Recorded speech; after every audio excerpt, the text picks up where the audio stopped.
In an age shrouded in shadows, a time we now call the Dark Ages, the grandeur of Rome had crumbled into dust. From the ashes of the fallen empire, marauding hordes of barbarians surged across the shattered lands of Europe, with each chieftain and warlord clawing for dominion and a crown of kingship.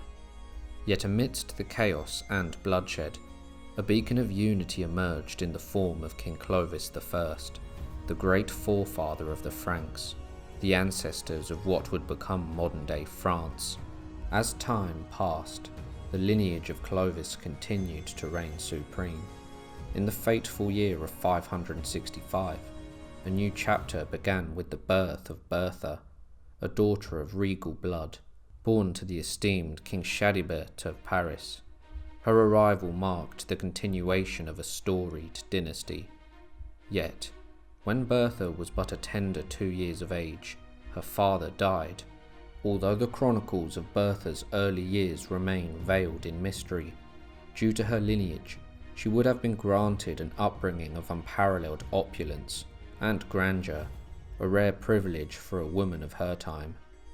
When Bertha was 15, a grand marriage was set in motion, one that would unite her with Prince Ealflaed of Kent, a realm far across the waters in the mist-shrouded Isle of England.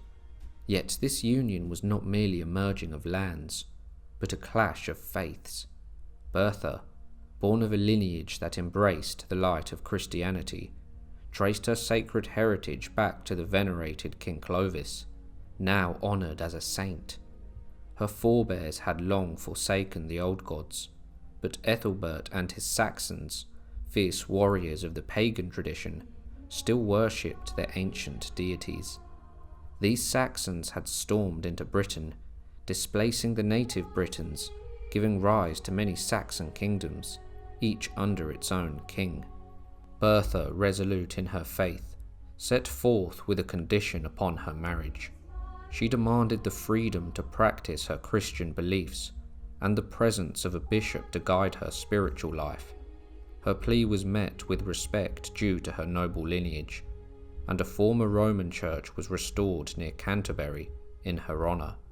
This sacred building, dedicated to Saint Martin, symbolised her devotion.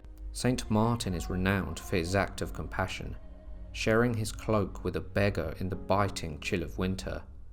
This was a beacon of charity and humility that Bertha cherished. This sanctuary where Bertha would pray may very well be the same as the present church of St. Martin's in Canterbury.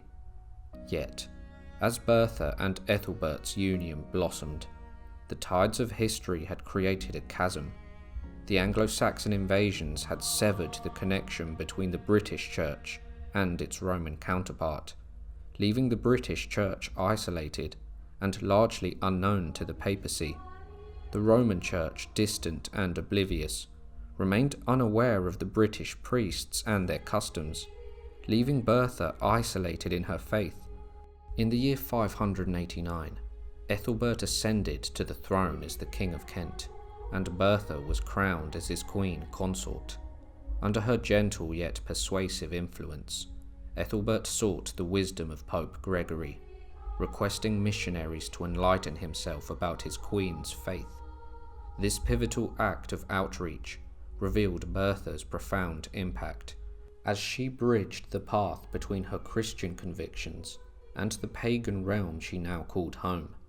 Thus, through her unwavering devotion and quiet strength, Bertha etched her mark upon the annals of history, guiding her husband towards the light of her beliefs and rekindling the spiritual connection between Britain and Rome. The Pope himself would soon dispatch a group of 40 monks to the distant land of Kent, and they would land on the windswept Isle of Thanet, as chronicled by the Venerable Bede. King Ethelbert, wary of these foreign emissaries, decreed that they should meet in the open expanse, beneath the boundless sky, to guard against any sorcery. The monks, steadfast and resolute, bore the aura of celestial purpose, captivating the king's gaze. Yet, Ethelbert's heart was not immediately swayed. He granted them a foothold in Canterbury, allowing their message to echo through the land. Among them was Augustine of Canterbury, a major figure destined to reshape the realm. Gradually, the king embraced the teachings of the new faith, becoming the first recorded pagan sovereign in England to be reborn into Christianity. King Ethelbert bestowed lands upon the monks in Canterbury, where they erected a grand monastery. Augustine would also embark on a mission of spiritual awakening, converting many of the king's subjects and forging a new path for the realm. Thus, the seeds of faith took root in the soil of Kent, nurtured by the courageous monks and the spirit of Bertha. Through their collective efforts, a new era dawned upon England, forever altering its spiritual landscape. In the year 601, the great Pope Gregory, moved by divine purpose and unwavering faith, dispatched more missionaries to the distant realm of Kent, accompanied by letters imbued with encouragement and also gifts for the Christian churches. This holy mission bore the personal seal of the Pope and was a tribute to Queen Bertha. In a letter, Pope Gregory praised her profound faith and her own mastery of letters, acknowledging her as a beacon of virtue and wisdom. Meanwhile, Bertha's husband King Ethelbert's influence expanded beyond the borders of Kent, as he ascended to the esteemed title of Bretwalda, the Briton ruler. As the third sovereign to wield imperium over the Anglo-Saxon kingdoms, Ethelbert's reach extended far and wide, bringing with it the splendour and authority of his elevated station. Queen Bertha shared in the glory and the benefits of her husband's exalted position. Ethelbert was later honoured as a saint for his pivotal role in ushering Christianity among the Anglo-Saxons. He owed much of his transformation to Bertha's steadfast influence, for it was her quiet counsel and faith that kindled the spark of his conversion. Bertha's arrival heralded a profound shift in the spiritual winds of England. Her influence, like a whisper of destiny, set ablaze the tide of Christian faith. Within a century of her arrival into England, Christianity emerged as the predominant faith in the land, subduing the old pagan ways until they were nothing but a distant memory. In the year 601, Bertha would die. However, her legacy endured through her children. Her son Eadbald, who had succeeded her husband as the King of Kent, and her daughter Ethelber, who ascended as the Queen Consort of Northumbria. Thus, Bertha's immediate legacy survived, and her divine mission continued to shape the course of history. In many Anglo-Saxon stories and legends, the tale of Queen Ealflaed emerges. Born in the year 630, amidst the turbulent backdrop of 6th century England. Her arrival came roughly 3 decades after the passing of Queen Bertha. England, still a land cloaked in the old ways of paganism, was a place of warring kingdoms, each fiercely holding on to its own traditions and beliefs. Ealflaed was born as the daughter of Osburh of Northumbria, a monarch renowned for not just his sovereignty, but for his zealous efforts in the Christianization of Northumbria. Osburh's influence was felt far and wide, but it was his daughter's fate that would change the fate of a kingdom. When Prince Peader of southern Mercia, also known as the Prince of the Middle Angles, sought her hand in marriage. Peader, a ruler caught in the ancient tides of pagan belief like his father Penda, saw in Ealflaed not merely a bride, but a means to secure a powerful alliance. However, Osburh, ever the devout champion of the Christian faith, placed a formidable condition upon this union. Peader's conversion to Christianity was a prerequisite. In the writings of Bede, we catch a glimpse of the momentous exchange that ensued. Peader, upon hearing of the compelling promise of eternal life and the gospel of salvation, was swayed by the teachings of Christianity. Peader's willingness to embrace the new faith marked a significant step towards the forging of a unified Christian realm. Yet, the Anglo-Saxon world was a realm of fierce warriors, and the animosities between kingdoms often flared into open conflict. Osburh and Peader's father, Penda of Mercia, found themselves at odds, embodying the broader struggle between paganism and Christianity. Penda, a staunch defender of the old gods, proved a formidable adversary.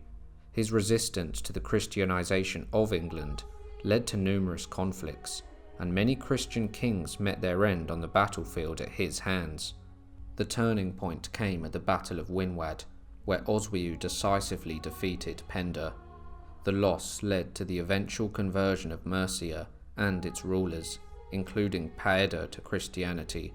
Paeda would become the new ruler of Mercia, and he would take to wife Ealflaed, the daughter of the victorious Oswiu of Northumbria.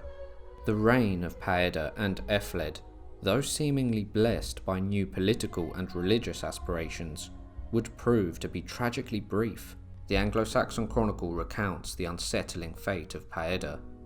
Paeda ruled no length of time, because he was betrayed by his own queen. This grim account is reinforced by Bede's more vivid betrayal, which paints a harrowing picture of betrayal. According to Bede, Paeda met a very wicked end, falling victim to the treachery of his own wife during the sacred season of Easter in the year 656. The motives behind Ealflaed's actions remain enshrouded in mystery and speculation. Was her act one of deep-seated religious discord, driven by a clash of beliefs and loyalties? Some historians think Ealflaed's actions may have been influenced by her father, King Oswiu. The defeat of her father-in-law, Penda, may have cast a long shadow over her actions, raising the possibility that her father's influence played a role in her drastic and fatal choice. Ealflaed's eventual fate is unknown, but her actions cast a long and dark shadow over her historical image. In stark contrast, her father, Oswiu, is celebrated as a defender of the Christian faith, a pivotal figure in the decline of paganism in England. Next, we have Queen Osburh, a figure of the early 9th century, who holds a shadowy yet monumental place in history as the mother of King Alfred the Great, the famed defender of Wessex against Viking invaders, and a man who defied all the odds.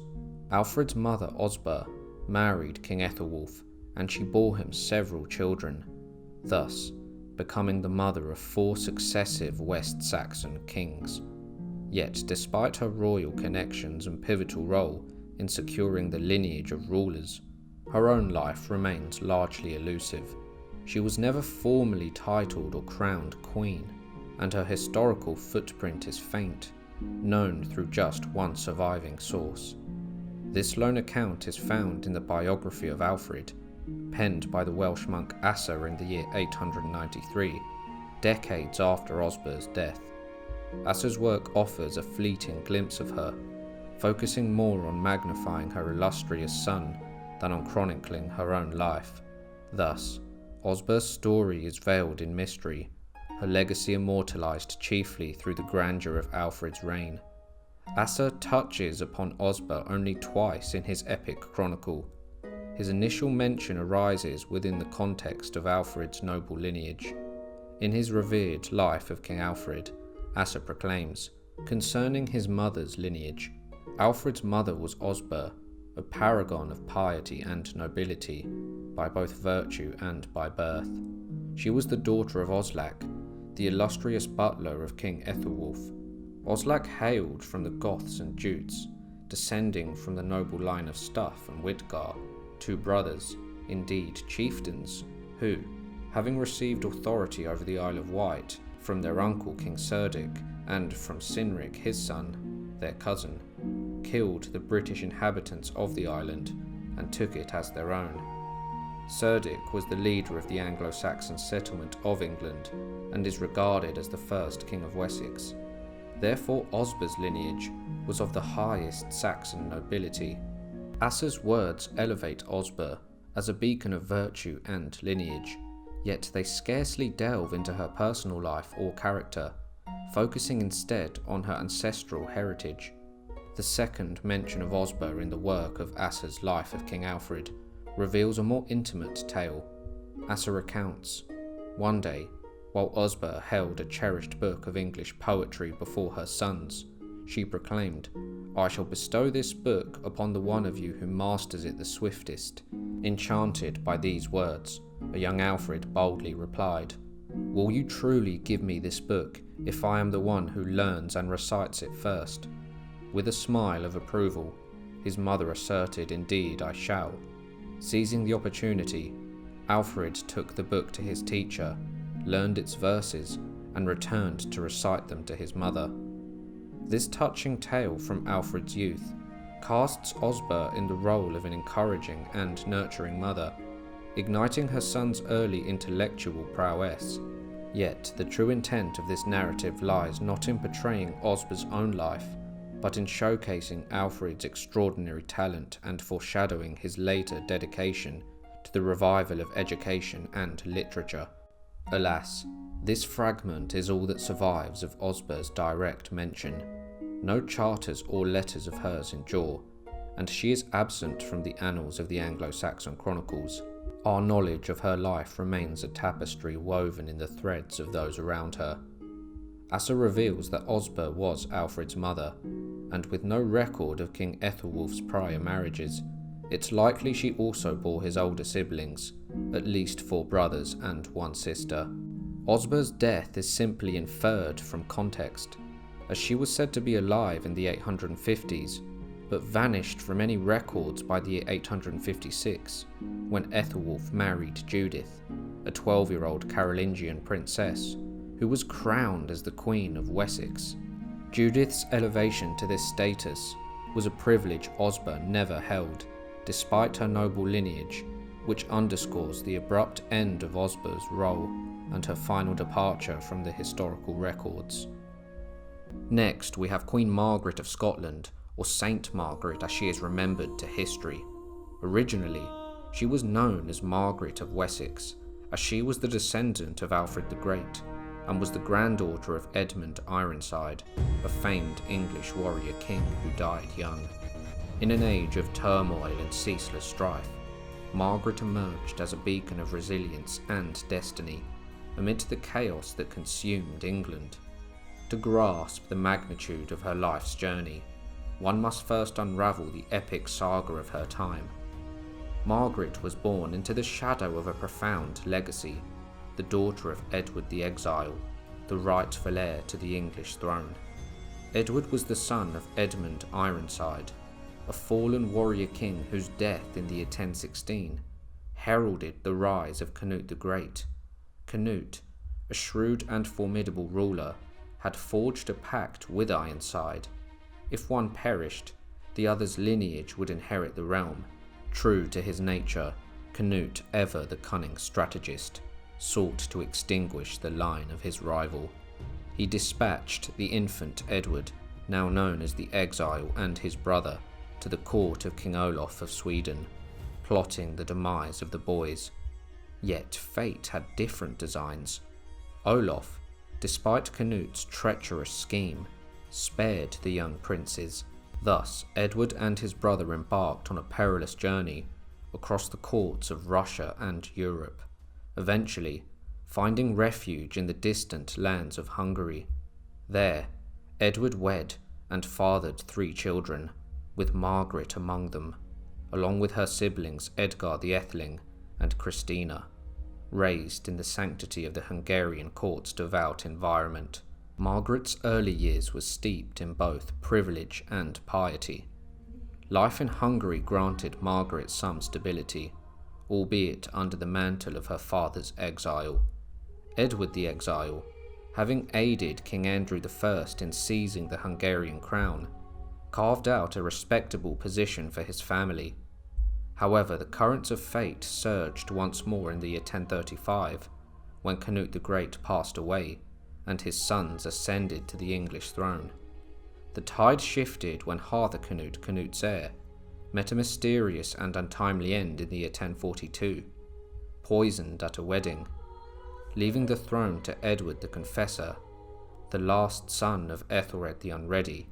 In this tumultuous landscape, and so far from home, Edward the Exile, the true heir through his father Edmund Ironside, was presumed lost. Edward the Confessor, the King of England, however, soon heard whispers of his nephew the exile. In the year 1057, Margaret's fate took a dramatic turn as she journeyed to England with her family, following the recall of her father, Edward the Exile. Edward, the rightful heir through the bloodline of the legendary Ironside, had been summoned as a potential successor to his granduncle, the ailing and childless King Edward the Confessor. But destiny, as ever, was fickle. Upon the arrival of Margaret's father, Edward the Exile, he met a grim end, whether by the poison of treachery or by the whims of fate. The English throne, a seat of grandeur and peril, was renowned for its bloody history, where many kings had met their untimely demise. Margaret, though still a child, found herself ensnared in the treacherous web of English court politics. Her brother Edgar Atheling was now the rightful heir by both blood and law, yet the realm was a pit of turmoil and ambition. Edward the Confessor's ineffective rule had ignited a succession crisis, for the throne was fiercely contested by three mighty contenders. First among them was Harold Godwinson, the wealthiest and most powerful noble in England, the Earl of Wessex, and the de facto ruler of the land. Second was William, the Duke of Normandy, who staked his claim on an oath supposedly sworn to him by Harold during a previous captivity.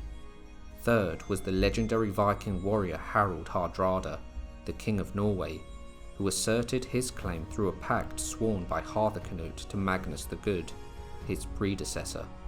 When King Edward the Confessor passed away in January of 1066, the fate of England hung in the balance.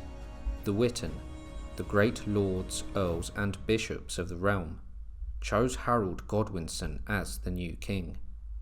The era of Viking kings had turned England upside down, and the Witan, no longer bound by the lineage of Alfred the Great, saw it fit to install Harold, the most powerful among them, as the trusted commander to lead them. Yet the tides of fate were restless. Harold Godwinson triumphed in a fierce clash at Stamford Bridge, where he defeated and slew Harald Hardrada. But his victory was fleeting, as the formidable Duke William of Normandy met him in the Battle of Hastings. The clash would echo through the annals of history, and William emerged victorious, earning the title of William the Conqueror, forever altering the course of England's destiny.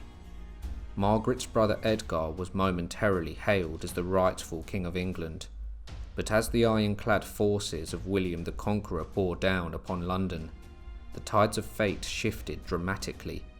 The Witan, rather than summoning the valour to defend their city, betrayed their own.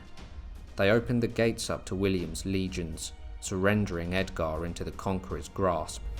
The noble Edgar was swiftly transported to Normandy, where he became a prisoner. He was returned to England in the year 1068, and was reunited with Margaret and his sister Christina. Somehow, the last descendants of Alfred managed to escape their Norman captivity and made for the rugged expanse of Northumbria. According to legend, Margaret's mother Agatha, widowed yet resolute, endeavoured to escape the shores of Northumbria and return to the continent of Europe with her children. But the wrath of the elements defied her plans. A ferocious storm battered their vessel, casting them far off to the northern reaches of Scotland. There, in the year 1068, they were shipwrecked upon the wild and untamed shores of the Scottish kingdom. In this foreign land, they found refuge under the protection of King Malcolm III, the bold and storied ruler of the Scots. According to the chronicles of Ordelic Vitalis, Malcolm had journeyed to Edward the Confessor's court in the year 1059, seeking the hand of Edward's kinswoman Margaret in marriage. Thus, the storm that cast Margaret and her family into Scotland may have been guided by fate, steering her towards her destined path. Malcolm III, a widower with two sons, Donald and Duncan, would have been drawn to the union with one of the last remaining members of the Anglo-Saxon royal house of Wessex. The pair were married in the year 1070, marking a momentous union that elevated Margaret to the esteemed rank of Queen Consort. Their wedding, a spectacle of opulence and ceremony, sealed Margaret's fate, from an exile to a queen. Yet, Margaret's brother Edgar stood as an unyielding symbol of resistance against the overwhelming force of William the Conqueror. His audacious rebellion in Northumbria ignited a catastrophic retaliation known throughout history as the Harrying of the North. In the unforgiving winter of the year 1069, William unleashed a brutal and relentless campaign to crush the Northumbrian defiance. The presence of the last Wessex claimant to the throne, Edgar Atheling, ignited fierce uprisings among the Anglo-Saxons, Anglo-Scandinavians, and Danes. Determined to break the spirit of rebellion, William first bribed the Danes to retreat. Then he turned his wrath upon the north, employing a ruthless scorched earth policy. The northern shires were ravaged, their fields burned, their towns left in ruin. Some historians have even branded these actions as a genocide. The Doomsday Book of the year 1086 paints a bleak picture, indicating that up to 75% of the population either perished or disappeared. Amidst this storm of destruction, Margaret, ever loyal to her kin, surely implored Malcolm to extend aid to her beloved brother Edgar, in a desperate attempt to restore his lost legacy. Yet William the Conqueror proved to be both formidable and astute. By the year 1072, with the north thoroughly subdued and his power re-established, he advanced north with a formidable army and a fleet. Malcolm, the King of the Scots, and William would meet in a pivotal encounter, as recorded by the Anglo-Saxon Chronicle. Malcolm, recognizing the futility of further conflict, pledged his fealty to William and surrendered his eldest son Duncan as a hostage. Through this act, peace was forged between William and Edgar, sealing the fate of Northumbria and Scotland, who would no longer campaign against William's rule. Margaret and Malcolm's union bore fruit in the form of 8 children, 6 sons and 2 daughters. Margaret chose names for her children that evoked the storied past of her lineage.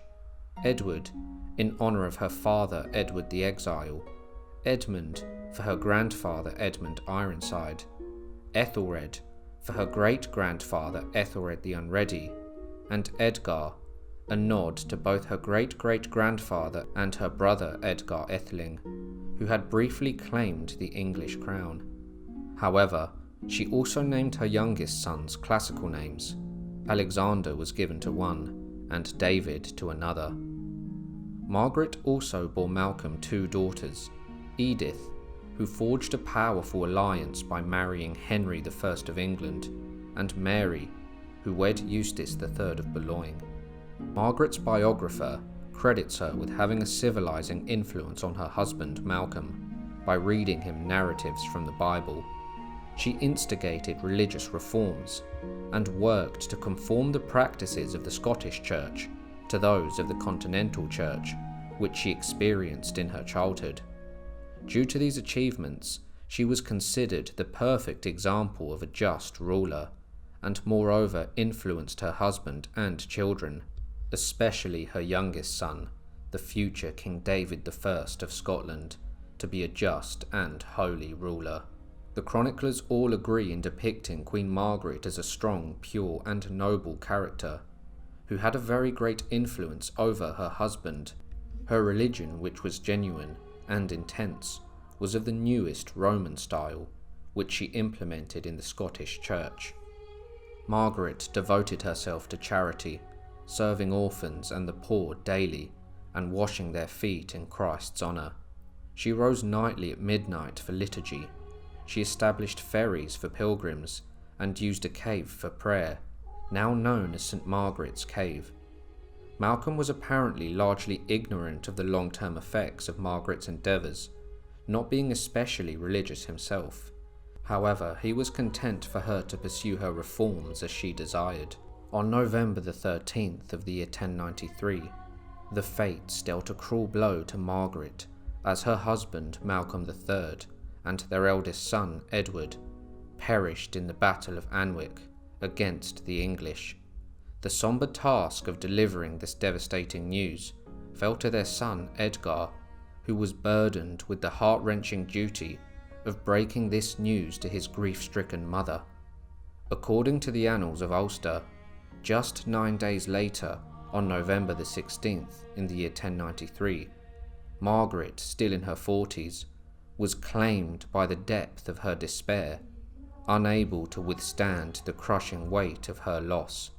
In the year 1250, Pope Innocent IV canonized her as Saint Margaret, honouring her profound holiness, unwavering loyalty to the Roman Catholic Church, and her transformative work in reform and charity. Her name lives on in churches across the globe, with St Margaret's Chapel in Edinburgh Castle standing as one of the most venerable, founded by her son King David I of Scotland. Margaret's son David, who served as Prince of the Cumbrians from 1113 to 1124, and reigned as the King of Scotland from the year 1124 to the year 1153, carried forth his mother's legacy of holiness. Her lineage intertwined with the Norman conquerors through her daughter Edith, remembered as Matilda, who became the Queen of England by marrying King Henry I, the youngest son of William the Conqueror. Thus, Margaret's influence bridged the ancient bloodlines of Wessex and the Normans, ensuring the continuity of Alfred the Great's lineage within the English royal family.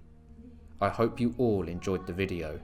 If you did, be sure to like, subscribe and share, and I'll see you all soon for another History Profile.